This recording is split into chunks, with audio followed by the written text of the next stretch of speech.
পাড়ার মোড়ে যে ঘুগনি দোকানটা আছে না, ওই দোকানের ঘুগনি একদম পারফেক্ট ওই স্বাদ ছিল।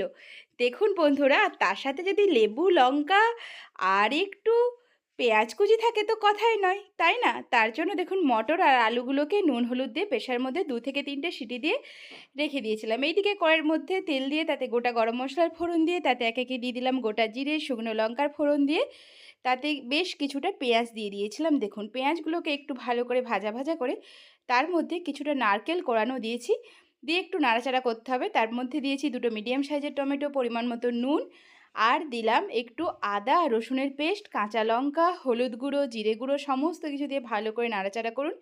দেখুন মশলা থেকে ভালো করে কষিয়ে তেল বার করুন, তারপরেই সেদ্ধ করে রাখা আলু আর মটরটা দিয়ে দিন, পরিমাণ মতো জল। আর কি, দেখুন বন্ধুরা ভালো করে একদম গ্রেভি ঘন ঘন হয়ে এলেই নামিয়ে নিন। একদম রেডি পাড়ার মোড়ের মতো ঘুগনি।